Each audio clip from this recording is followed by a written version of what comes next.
Washington football. Woo!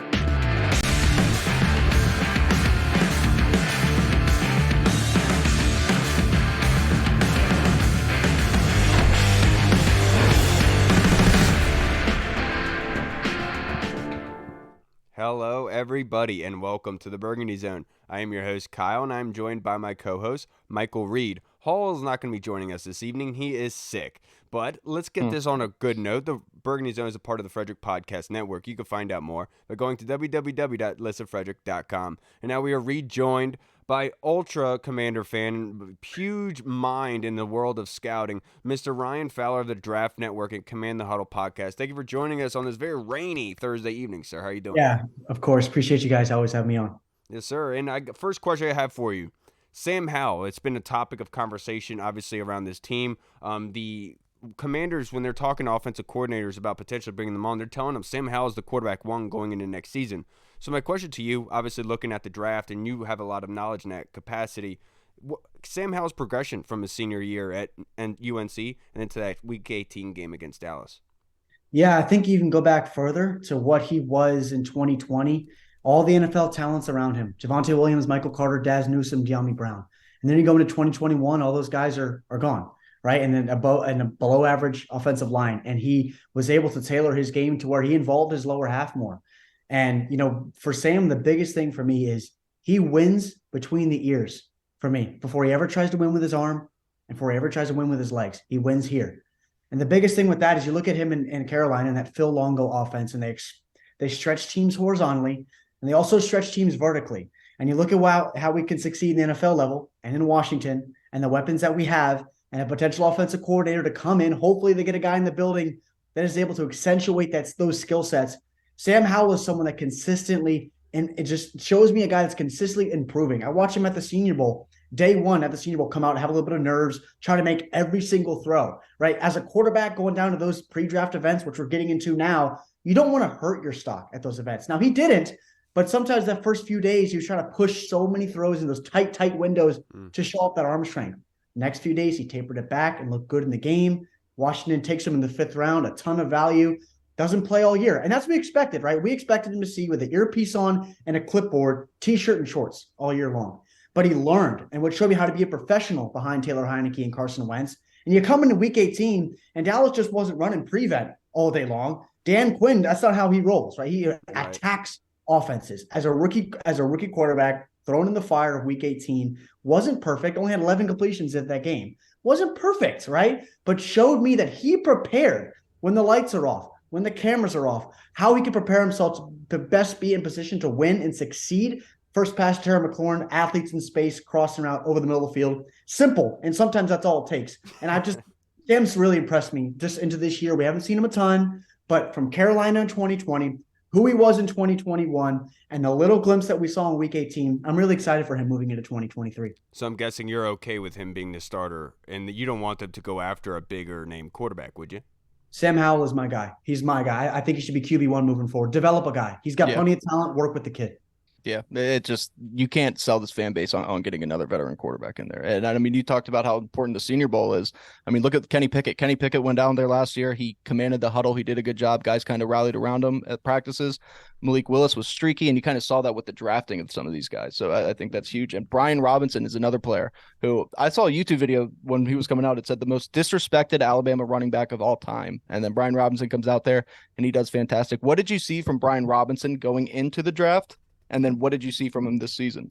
Really impressive, you know, and I think you're exactly right as far as the disrespect with him. He was looked. I remember someone made a comparison in the Burgundy and Gold world. Don't remember who, that compared Brian Robinson to Peyton Barber. And I almost threw up. I almost threw up watching Brian succeed in the years that he did at Alabama, because he worked his way up. He didn't transfer. He worked his way up the depth chart and took care of the football in the SEC and was a road grader in between the tackles, what we saw this year, but has a little bit of juice that really we haven't really seen too much in early portions of this year when he came back from what he did this offseason. And I remember the main thing with Brian Robinson this offseason, they're running one-on-one reps in pass pro, and he had Channing Tindall coming through the A-gap, and he absolutely blew Channing Tindall's face off in pass pro in Mobile. And right then and there, blocking is all about effort. It's all about effort. And you're 6'2", 225 pounds, you better not play small. And Brian Robinson doesn't play small at all. Right. He plays to his strengths. I think he's just a heck of a talent. He's one of the best young running backs in football. Again, another offensive coordinator. I hope we get a guy in the building that accentuates his skill sets as well. Feed him the football a little bit more than what we saw in certain situations with Scott Turner. But Brian Robinson was extremely impressive. On my board, he was RB1 heading into the draft, ahead of Kenneth Walker, ahead of the Breece Halls of the world, Dameon Pierce's. He was my RB1. We loved him at TDN. And I'm really happy from what he came back from this year. Yeah, is unbelievable, and I'm really happy that he would have eclipsed 1,000 yards if he was fully healthy easily. Yeah. It's funny you touch on it. The two best, they're considered the two best run blockers last year, or I'm sorry, pass blockers was the Dameon Pierce and Brian Robinson for what they did pretty much at the Senior Bowl. So these games, man, this Senior Bowl is important. Yeah, he was legit in that aspect and actually showed some promise there because obviously last 2 seasons ago when they lost J.D. McKissick, the pass protection broke down from that running back standpoint. They needed somebody, and Brian Robinson obviously helped in that capacity. Now, to move on, my next question for you, Chris Paul got the start in Week 18, and that's another guy that if we're looking forward in the future, offensive line is going to be something that Washington has to invest a lot into. What did you see from Chris Paul in Week 18, and what should we expect going forward? I was happy for Chris Paul. He looked like somebody that brought his lunch pail to work. And he's not the most athletic guy within the interior. And watching him out of Tulsa, someone with a strong lower half and always quick to engage with his hands. And that was the biggest thing. He had good length within the interior. And rarely was he ever knocked off his spot and jolted back. And then he had to re-anchor. But when he did have to at times, he had the ability to stick those feet in the dirt, dig his cleats in the ground, and set up. And I thought he did that well in Week 18 because I was happy that Ron allowed some younger guys to play. We saw Khalid Hudson at the second level. But for Chris to work against a veteran defensive line and a defensive line in Dallas that does a lot of different things as far as where they align and stunts and twists, I thought Chris Paul did a great job. I don't think we'll ever see Sadiq Charles in the Burgundy and Gold again because that's been a failed experiment. Yeah. I know you guys remember when we drafted him out of LSU, he was supposed to be the Trent Williams replacement. At left tackle. I tried telling people, Ryan. I tried telling them. They didn't want to listen.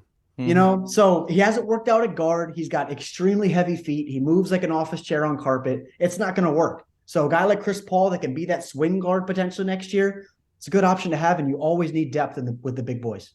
Right. Yeah, and it's funny, talking about the offensive line before we came on here, literally just about an hour ago. I didn't know you were coming on, and I was just reading your article on the Draft Network, which is a fantastic article, by the way. Commanders fans, go read it because if you want to look up what's going on in Mobile, you think the offensive line is a pretty big topic of discussion this offseason. You got all those prospects in there. Everybody wants to talk about offensive tackle. We know that that's probably going to be a high pick, but who are some center? I really think that there's a chance that they could walk away from Chase Roulier. Even if they don't, the dude's missed basically the last 2 seasons. Who are some center prospects that the Washington Commanders could be looking at? I have two. Yeah, I have two off the top of my list, and they'll both be down in Mobile. The first one is John Michael Schmitz from Minnesota. Yeah. Nothing crazy sexy, but just a corn-fed, want to get after you in the run game, stable defender to the dirt, and he will be a decade or more long starter in the NFL. So he's from Minnesota. He's going to dominate one-on-ones, and I really don't think any defensive tackle will be able to knock him off his spot in one-on-ones. Right. He's absolutely fantastic. And then a second one, a guy you'll be able to grab probably late day 2, maybe early day 3, see how he does in Mobile, he'll rise, is Jarrett Patterson. We already have a Jarrett Patterson in DC. Center out of Notre Dame, played guard this year. Super solid. Excellent. Over 1,600 reps in pass pro, not a single sack. You look back over the last 10 years, the Golden Domers entered the NFL from Notre Dame, Zach Martin, Quentin Nelson, Mike McGlinchey, Ronnie Stanley. The names go on and on and on. And Jarrett Patterson with that guard center versatility, the best ability is availability. Chase Roulier, you're not in the field. I get a guy like that has experience in anchoring a front five like Notre Dame, playing high-level opponents every week. I'd be interested if I was Martin Mayhew. Yeah. And now let's kind of talk about this draft coming up in the first round, because I heard a lot of people speculate, Skoronski, or possibly somebody like Paris Johnson Jr., offensive line heavy in that first round. Depending on how you look at that first round, where do you think the talent lies? Where do you think Washington should go with the 16th pick? It's interesting, really, because at tackle, you're top heavy. You got your Paris Johnsons. You mentioned Peter Skoronski, who's going to play guard in the NFL. He's kind of built like a T-Rex, extremely short arms. Yep. A lot like Matthew Bergeron as well from Syracuse, really short arms as well. So he's most likely going to play guard from the individuals I've spoke to around the league. But you got your Broderick Jones from Georgia, really, really athletic kid, possibly the most athletic guy in this class. DeJuan Jones, a dude that's just the size of a small townhome, if you will. Massive individual from Ohio State, and actually a really good kid, almost like a big teddy bear, if you will. Extremely good individual that would fit in this locker room. But my focus, especially as we move forward towards, as far as the tackle wise, I'll get to corners in a second. I'm really excited about the corners class. Darnell Wright, tackle from Tennessee, played at left tackle, played at right tackle. You watch him against Will Anderson from Alabama. You watch him against BJ Ojulari from LSU. The dude can flat out move and just puts people and just stymies them, puts them in the dirt. And I love it. Yeah. You said TCU? Excuse me? Tennessee. Sorry. Yeah. Tennessee. He's absolutely fantastic. And there's multiple times where you'll see him have a rep and the guard will fall behind him. He'll jump over the guard and spin. The athleticism that he has for a man of that size, everything looks extremely smooth. He reminds me a little bit of Sam Cosmi at Texas. I think he's a better athlete and a better tackle overall than Sam Cosmi. But as far as that second round bucket, Darnell Wright. But overall, right now, where I'm focused on for Washington in the first round, corners. You got some flat out dogs. Cam Smith from South Carolina, Christian Gonzalez from Oregon, Joey Porter Jr. and his 34-inch arms from Penn State. There are flat out alphas in this corner class. If you're at 16, most likely 4 of those guys' names are all going to be there. Now, if you want to sit back and kind of grab a guy moving into round 2, you're Clark Phillips from Utah. Not the biggest guy in the world, but I think he's going to be able to play on the outside. He's a dog. Yeah. Flat out dog. DJ Turner from Michigan. Garrett Williams is interesting. He tore his ACL at Syracuse. I think he's a heck of a player. Emmanuel Forbes, Mississippi State, a ball hawk on the outside. The corners class is extremely deep. The edge class is even deeper. I obviously don't think that's a spot where Washington's going to go. But yeah, tackle, corner, linebackers also a spot. Trenton Simpsons of the world, Drew Sanders. Moving to day 2, your Owen Pepos from Auburn, DeMarvion Overshone from Texas. All these names kind of are going to be in the head of Martin Mayhew and Ron Rivera as we move forward towards April. But for me, at 16 right now, if Washington wants to stay there, it's tackle and it's corner. Or if they want to grab potentially a John Michael Schmitz, they move back later in that round. So lots of names. Yeah, and it's going to be tough, too, with the tackles because, you mentioned, after Olu Fashanu from Penn State went back to school, then it's kind of like, all right, that pushes Paris Johnson up, Peter Skoronski, if he gets drafted tackle, whatever, they're going to be moved up. So they're probably not going to be there. So you're looking at, like you said, Broderick Jones, what's his face from Oklahoma? I forget the kid's name. He's another interesting kid. But this tight end class is another position in need that people have been talking about. Who are some guys I wouldn't expect Washington to go in early on Michael Mayer on day 1, but maybe day 2, day 3. Who's a couple of guys that you could see that possibly taking a flyer on? Yeah, I love tight ends, and it just disappoints me because we've drafted tight ends. I know. On day 3. Yeah, and John Bates and Cole Turner, just especially with Cole, he was in Mobile last year, and seeing him live last year, he turned like a catamaran, and I was worried about his potential ceiling at the NFL level in the passing game, and we didn't get much from any of those guys this year at all. I thought Logan was going to play well with Carson Wentz. Yeah, it just didn't work out, obviously, and now moving to that day 2 bucket, especially your Dalton Kincaid from Utah, I think maybe the best tight end of this class in 5 years. Tucker Kraft from San Diego State is an elite athlete. All the tools, Yes, Missouri Valley Conference. So it's going to be interesting to see him against higher level competition. My eyes kind of focus on the guy is Luke Musgrave from Oregon State. So good. He's going to be down at the Senior Bowl. He can flat out run. And he is a modern day F tight end where you can move him all around the offense. And another name is Luke Schoonmaker from Michigan. The league is higher on him than kind of the media is, but he's a guy that's going to be at the Shrine Bowl and he's going to stand out. And I watched him last night, did a film dive into him and Darnell Washington as well, big boy from Georgia. But Luke Schoonmaker, I think, is going to rise in this process as someone that can do it all, not an elite athlete, but can do it all, block really well, and then be that F and be that Y attached to the line of scrimmage. So there's a ton of names. So many different flavors. Everybody does something. Yeah, it's interesting. Right. It's going to be really cool. There's a lot of names. It's a deep class. Hey, Ryan, do you think Darnell Washington has the tools to translate to the NFL? I do. I think he was underutilized. Obviously, that was the main thing with him at that tight end room was loaded. Brock Bowers. And people don't even talk about it, but they also had a 5-star Eric Gilbert and right. God damn, they had so many people. Yeah. They were loaded, but I like Darnell a lot. He's probably the best blocking tight end in this class. Yep. Outside of Brevin Spam-Ford, who was at Minnesota, but he actually went back to school. He was a better blocking tight end than Darnell, I thought, in my mind.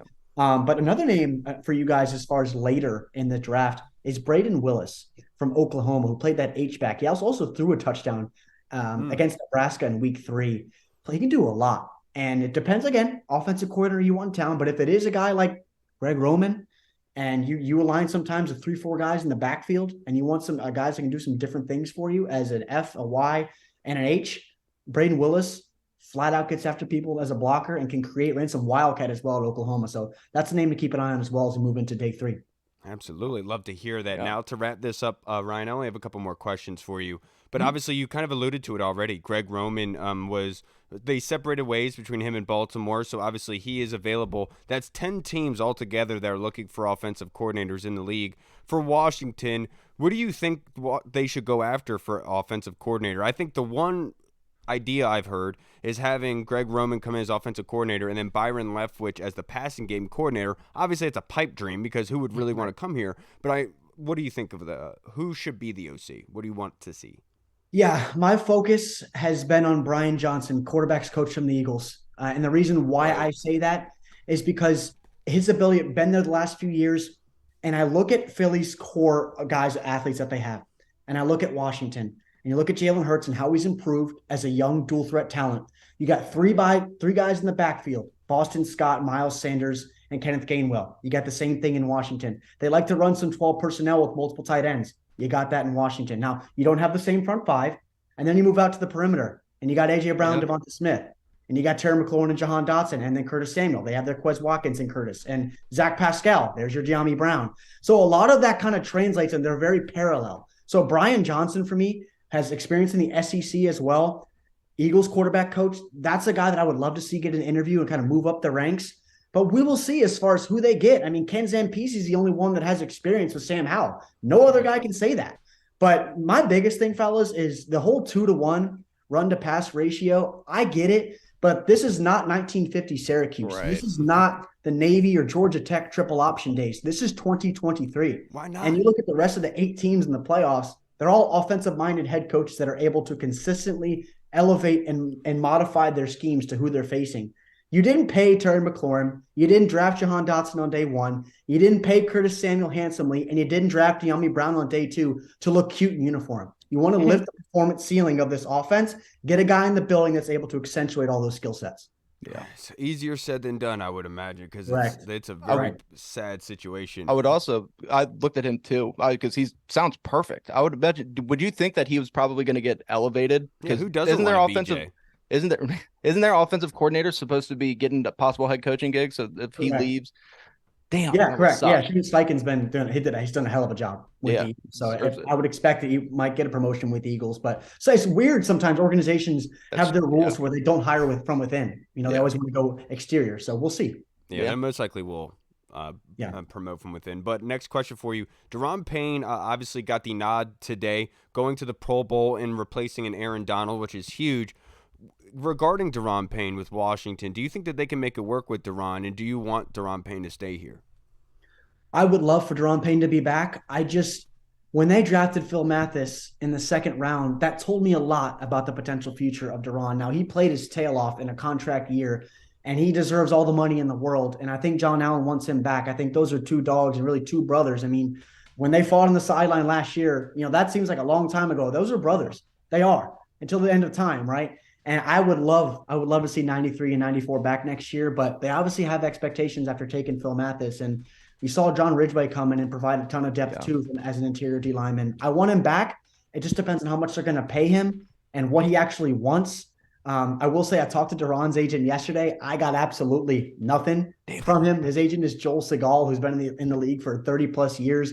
Very strict and very kind of down to business. It doesn't really open up too much. Love Joel, but I haven't heard anything as far as progressions with Daron and the contract extension, but I would love to see him back in 94 next year. Yeah, man, I was really hoping he gave you a little bit of something that would be. I was trying. Joel's a great guy, but he's very He's a steel trap. He's not going to screw up that money for Daron. No, he knows what he's doing. Last question for you. He saw that punch on the sidelines. He doesn't want to be on the receiving end of that.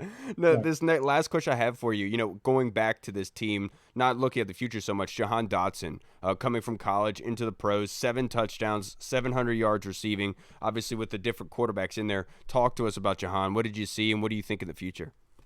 I love what I saw from Jahan Dotson this year and his ability to separate. You watch him at Penn State, and the biggest thing for me, the biggest game that sold me on him was watching him against Michigan State in the snow. If you can separate and run routes in the snow, you can run routes anywhere. I don't care if you're on turf, astroturf, cement. I don't give a crap. Jahan Dotson, I don't think there's going to be a corner in the NFL 2-3 years down the road that can hold this guy one-on-one. And now you look back to last year, they brought in Curtis and Diami to take the attention off Terry. You get a guy like Jahan moving back in that first round last year. Just fantastic. And now you have a wide receiver 1 and a wide receiver 1A with him and Terry, two core pillars of your offense. I absolutely love Jahan Dotson, what he did this year. I wanted to see a full 17-game slate out of him. Let's hope for that next year and staying healthy. But him with Terry and Sam potentially in this offense, and you're handed off to Brian Robinson, how could you not be excited? And you watch Jahan this year, just so smooth. He's 5'11". You can call him 6 foot if you want. It's 5'11". Plays like he's 6'4", plays big and alpha in the air, and just love his ability to separate and tempo his routes at every single level of the defense. I thought he was absolutely fantastic and nothing short of superb. Yeah, I thought that he should have gotten a lot more respect in regards to Offensive Rookie 100%. of the Year in that breath. Ryan, I can't thank you enough for joining us, brother. Before we get out of here, would you like to plug your social media handle and your podcast, just in case anybody watching hasn't followed you yet and would like to?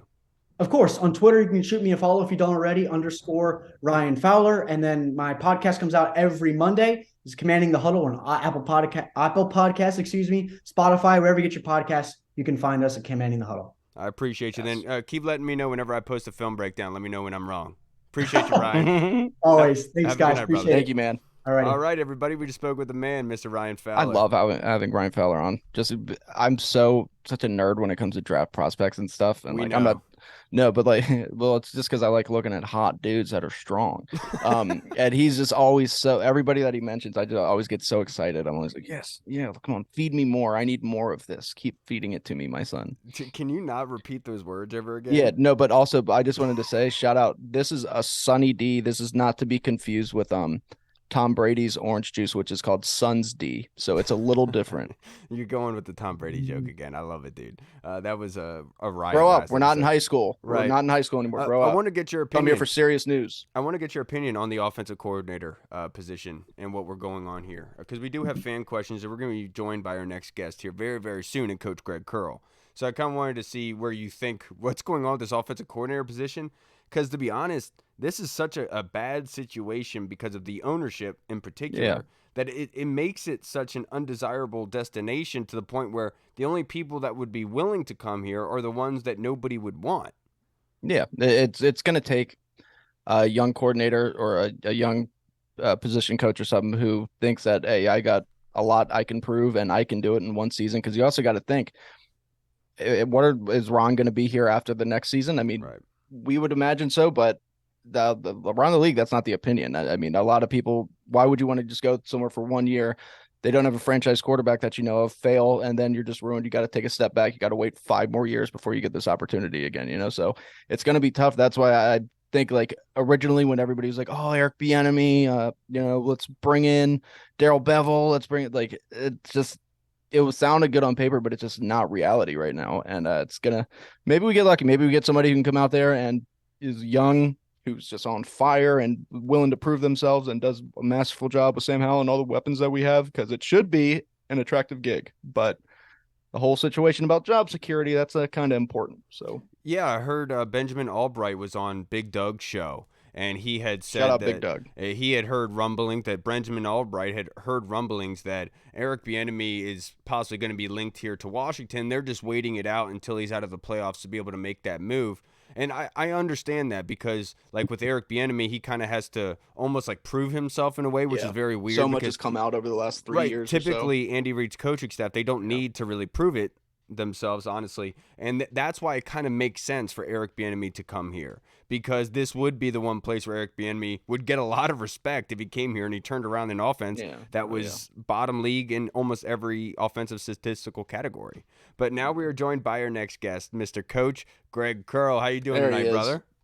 Hey, what's up, fellas? Glad to be here. I'm always happy to be with you guys. My man. Hey, I feel the same way about you, Greg. I'm always happy to be with you. And it's unfortunate that Hall couldn't be here, because I know Hall would have really appreciated to be able to talk with you, sir. But I had to rock the Kam jersey for the episode. I see that. I represent, bro. I see that. That is the best looking jersey too, in the black. Like Oh, for yeah. whatever reason, the 3 and the 1 that Cam has just looks so clean in that. Man, It I looks love so it. good. I got 2 in the closet. Yeah, man, I'm in one too. And you he's know? still waiting for Cam to sign it. I forgot about True. that story. That's true. That's But Coach, before we get started with our fan questions and everything like that, you had tweeted the other day something that was very close and special to you. Something about Muskogee in Oklahoma, where Cam went to high school. If you kind of want to elaborate on that, they did something for Cam in remembrance. Well, they just built a brand new football stadium and basketball arena. I'm talking state of art. The facilities is nice. But in the basketball arena, they just painted this mural, and they just took some pictures from high school, and they had a couple of pictures of Cam up there, when he was running track and then in his football uniform. And one of the guys that did it said they tried to digitize the faces so they wouldn't recognize, but everybody was recognizing Cam. Yeah, it's hard not to see Cam and know who Cam is. But Coach, this next question that I have for you, this is from the Colonel, and he says this is kind of an awkward question. Taylor Heineke is clearly a fan favorite. How much impact does hiring a new offensive coordinator have on his potential future with our team? Sam Howell has been named starter and is clearly part of the quarterback stable for at least the extent of his rookie contract. With the firing of Scott Turner, may that new OC want to go in a different direction for Howell's backup?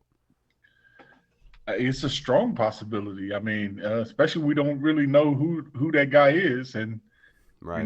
because he's gonna come in with his own style. He's gonna come in with his own game plan, and we don't know if Taylor Heineke fits in that game plan or not. I mean, but he is a fan favorite. I mean, heck, I wouldn't be surprised if the players would just say, hey, just keep him around, Yeah. just because he motivates, man, and he gets along with everybody. I haven't heard one player say anything closely to being negative about Taylor, about his leadership, about how he, congratulates and hype up everyone else. I mean, he's a guy you want in your locker room, I tell you that. It's been the exact opposite, almost. Sorry, I have a it's question. Like weird how much they all like him. Like Right. this dude is the coolest guy in the world, apparently. Yeah, I have a question for you, Coach. Obviously, you don't like firsthand knowledge. You don't talk to Cam every day, but just you being a coach, seeing how these things kind of work. I heard it was speculated that possibly that Coach Rivera had lost the locker room by going to Carson Wentz in that Cleveland Browns game.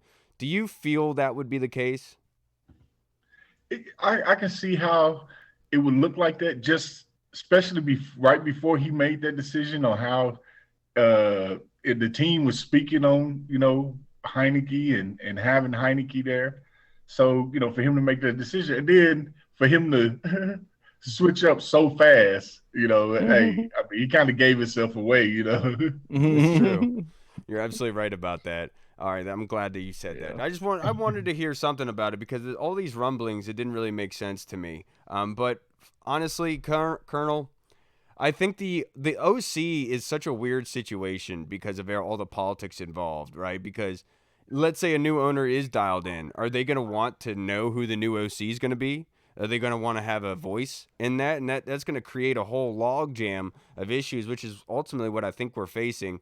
But I think Ron Rivera is probably going to have the final decision on who's going to be that backup quarterback. And I ultimately feel like he's going to make the best decision for the team. And that being said, I wouldn't mind it being Taylor, given the fact that the two quarterbacks, Sam Howell and him, have the same similar in height, right? And so it's not like Carson and Taylor where you're completely changing the offense between the two. Obviously, Taylor is limited to an extent, but you're similar quarterback, and I think that would probably be a smart way to go about it. Yeah. To me, I saw a lot of similarities in them, in their leadership, the way they are go after it type guys. Those are the guys you love to have, because when the other teams see how hard those guys is going, it motivates them.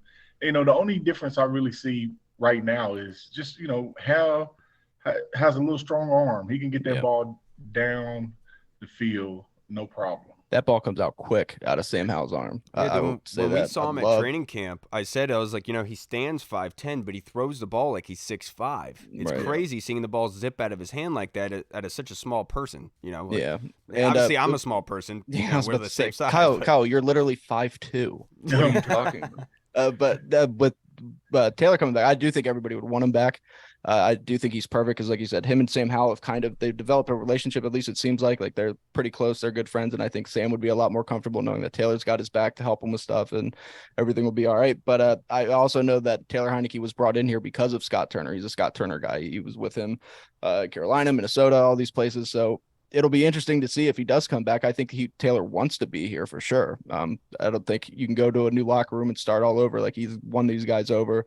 This is his team. So I think he would want to be back here. Yes. Yeah. And I screwed up, Colonel. I apologize because the Orange Crush asked a question comparing Sam Howell and Taylor Heineke to college and pros with the Commanders and how they're similar. And I should have grouped them together, but I'm going to ask your other question first, and then we'll go to Orange Crushes.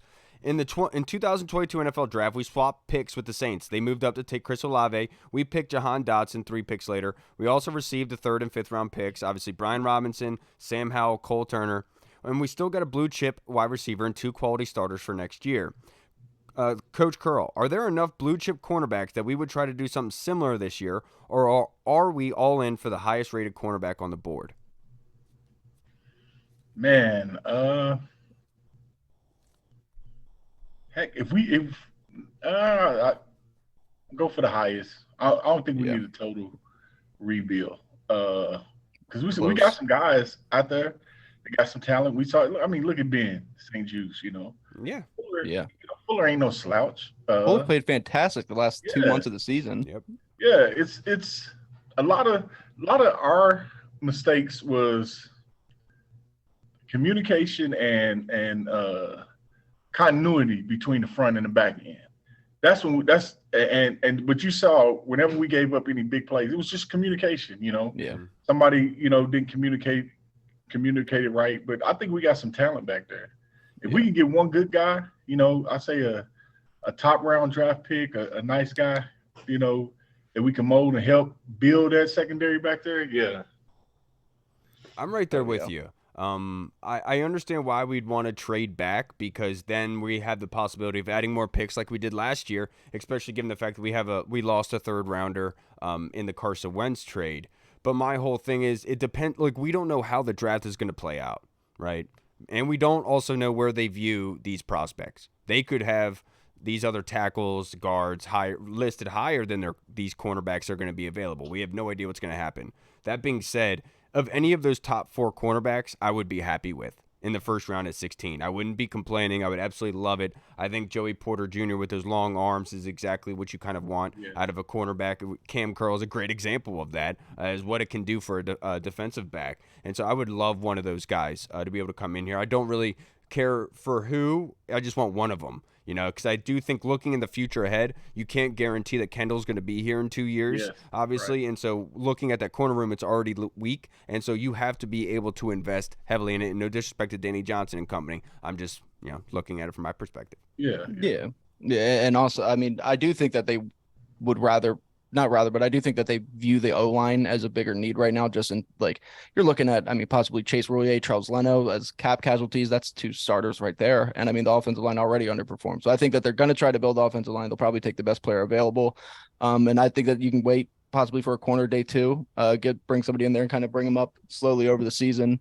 And then when Kendall ends up leaving, maybe they can take over. But corner's a need for sure. You got it. And I would not be mad at all if they took a corner early in round 1. Absolutely. And you saying that show this. I wrote these down. Charles Leno, if he was cut before June 1st, it would be $8 million in savings. Chase Roullier would be 4.3. Kendall Fuller would be 8.5. But I find that very hard to believe that would happen. Yeah. Logan Thomas at 5.1. Curtis Samuel at 5.8. And Carson Wentz, obviously the big one, at $26 million. I think it's fairly easy to. We're going to save so much money from ending Carson's career. Well, we're going to have a lot of money to be able to invest, and I do think that the health of because everyone got on Ron Rivera for saying that the heat in the summer was one of the reasons why of the injuries, and they're going to say the offensive line was bad because of the heat in the summer, and it's not that. My big question was, how come these injuries to the offensive line keep happening and in droves, and so many of them? We had to find out why. It's happened the last 3 years now, where they just keep going through guys and going through guys. One thing is everyone kept complaining about Trey Turner and Andrew Norwell, but the one thing I was concerned about in preseason was that they were injured in preseason. They weren't practicing.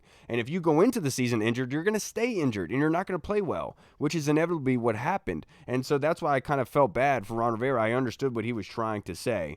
But this next question I got for Coach, this is from Orange Crush 92 in the Discord chat server. How do Howell and Heineke differ in play style based on college and NFL experience? In play style, Mm-hmm. I mean, I like they style is a little similar to me. The only thing is, Hal will do the deep strikes. I mean deep strikes. If you got the receiver there to go down there and get it, that's the only difference I see. But they both have that hard nose where, heck, if I don't have nobody to throw it to and I need that 3 yards, they'll take a hit to get the 3 before they slide if they have to.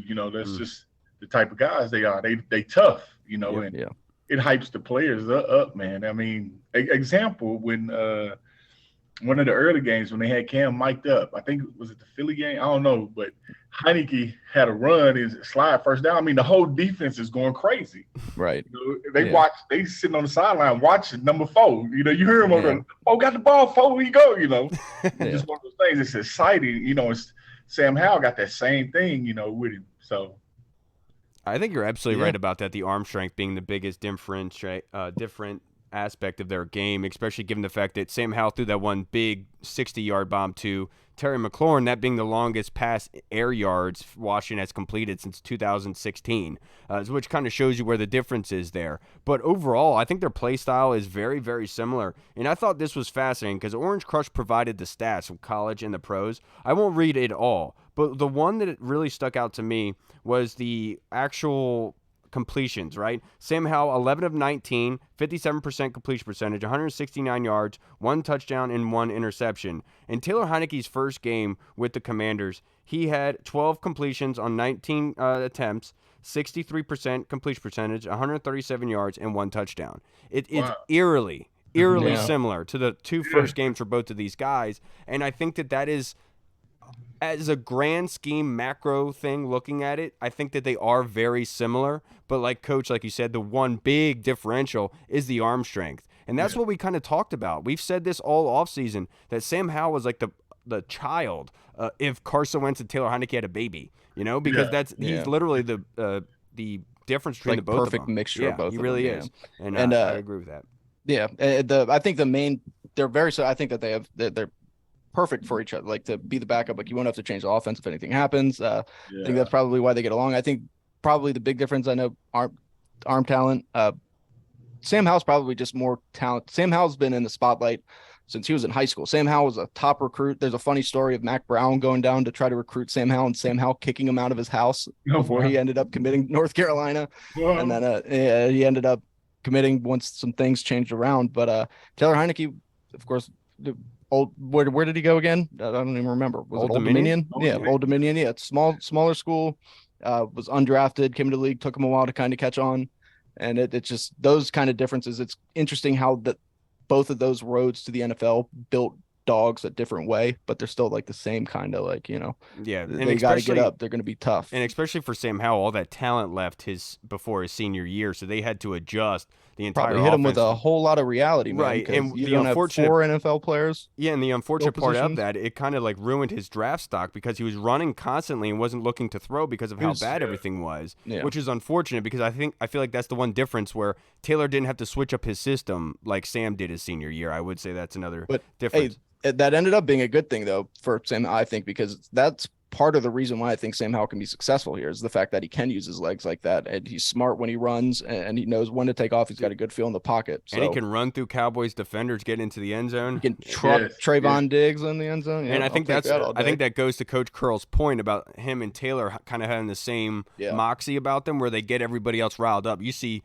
your quarterback running through 2 guys at the goal line, you get hyped up about that. Yeah, you ready to go out there and smash somebody now. Yeah, you're absolutely right. Coach, this next question is from Jeff Miles, our Discord chat server. Do the new firings of offensive coordinators such as Greg Roman alter our OC search? I don't think so. I mean, Because I think they already got who they really want in mind. They're not gonna tell us much. Riverboat Ron. He don't like to show his hand too much, but I know it probably won't be who I want, but Mm-hmm. I got you. Yeah, for me, I think it does change things, especially like somebody like Byron Leftwich. Because I originally, when this all came about, when they first let go of Scott Turner, I was like, I want Byron. Yeah. That's my guy because he attacks downfield, and that's one of the things I said in here on this show was I wanted a OC. By the way, apparently they were going to fire him after the bye week mid-season, but then because he under succeeded this year. Which is kind of crazy because I thought that Byron would leave because they fired Todd Bowles. I didn't think that Todd Bowles would be the one firing Byron. Apparently Leftwich, the offensive players were like, what the hell are you doing, Byron? That's kind of crazy, to be honest. Yeah. So I do think it alters things because we have to at least talk to them. I think that interviewing them would be in the slightest is something smart to be able to do, especially somebody like Greg Roman. That's an opinion you want to hear from. And that's somebody that could really give you insight into your running game. Say, all right, Greg, if we were to bring you on as OC, how would you be able to fix our running game? I want to hear what he has to say in that capacity. I think that's valuable. Yeah. And I mean, I don't know if it necessarily changes things. I mean, maybe they will set something up, but I think it was kind of known that Greg Roman was going to be out because he was listed as an option as soon as we fired Scott Turner. They were talking about a possibility. Yeah. I've heard rumblings of Greg Roman, Eric Bieniemy, and so I mean, we'll see. But I think they would want to talk to him at least. Have to. Now, this next question, Coach, I got for you. This one is from Meast. Other than OC, what position on the coaching staff do you think we need to change? Don't call out one of Kam's coaches. I would never do that. No, Chris. Hey, I don't know. It would probably be whoever's coaching our extra point kicker and field goal kicker. Whoever making those decisions, maybe. I heard we brought in Dallas's kicking special teams coordinator or whatever.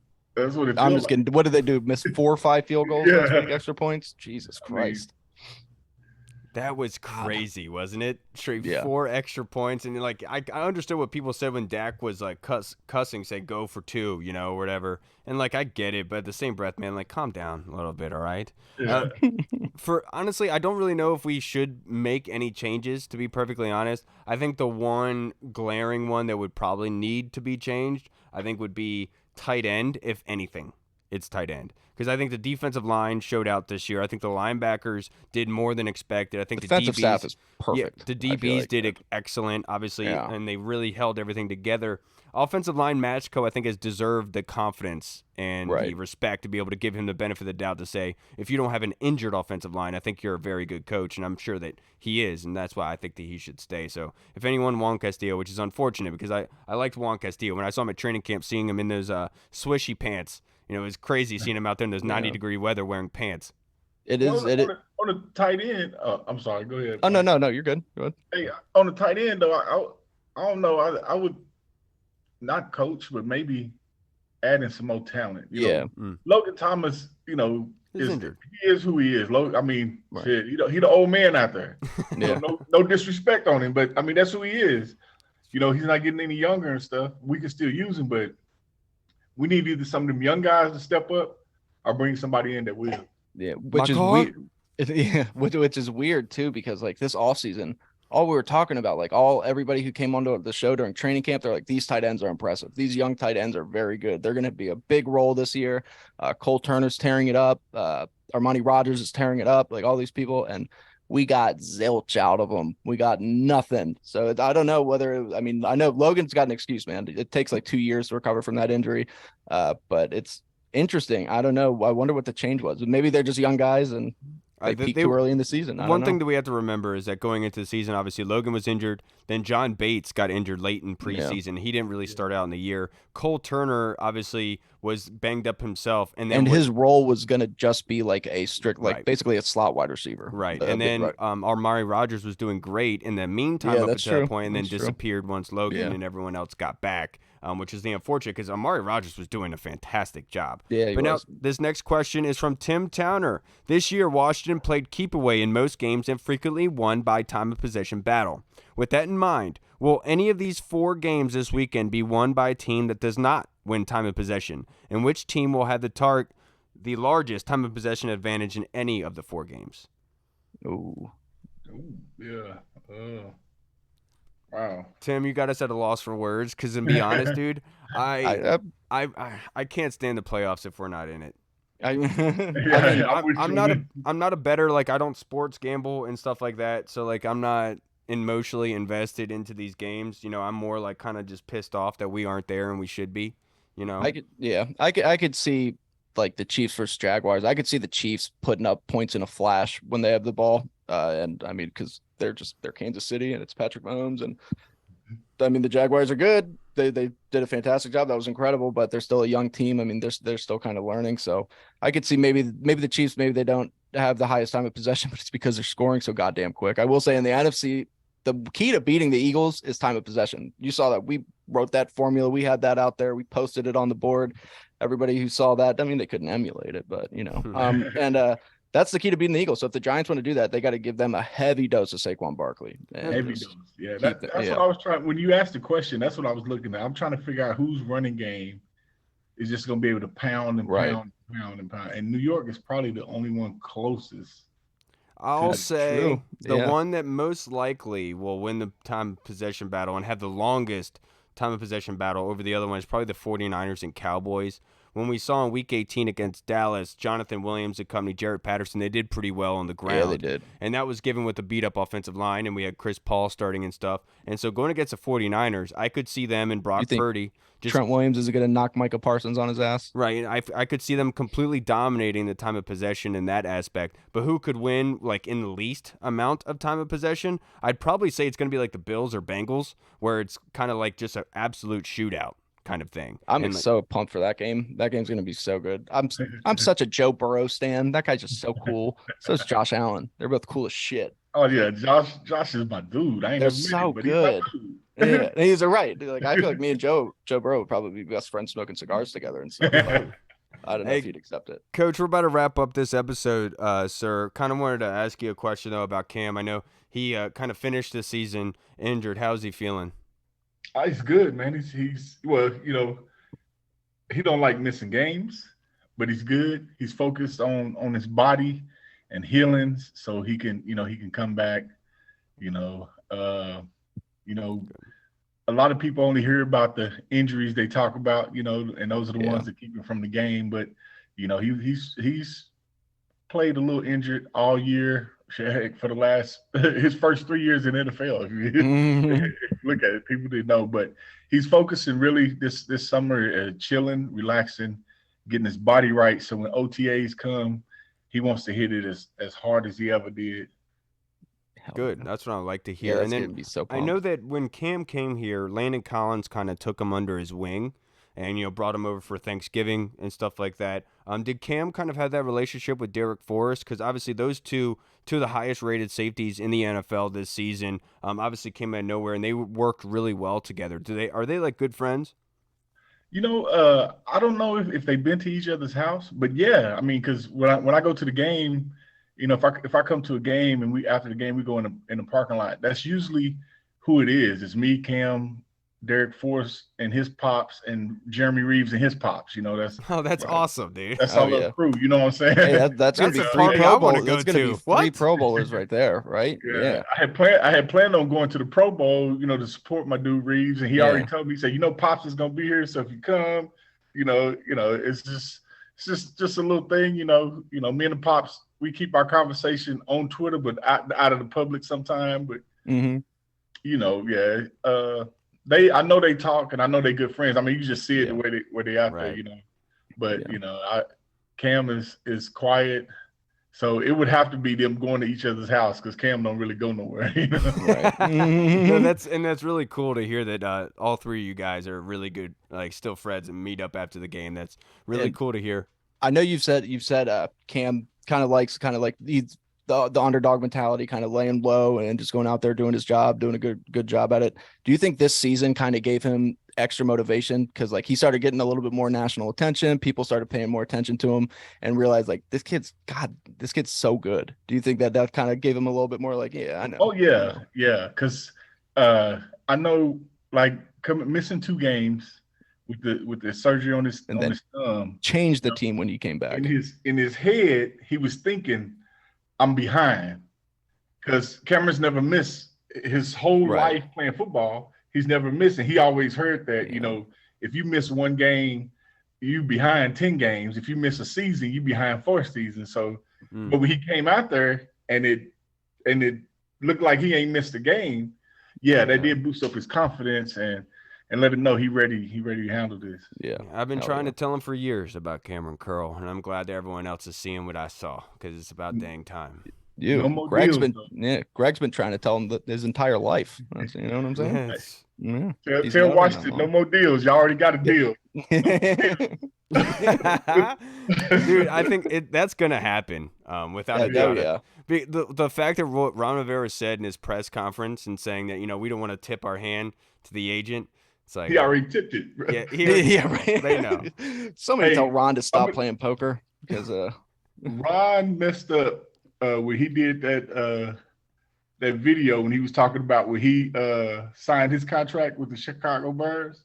And one of the part of his deal was that his parents got flown to every home game, hotel accommodations, and ride. That's all I want. Throw it in there. You already know about it, Ron. You already know about it.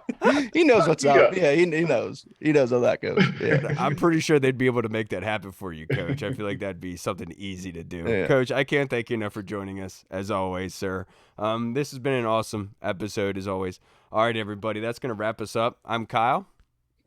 And, I'm old dad, I think. I don't know who I am right now. Coach Curl.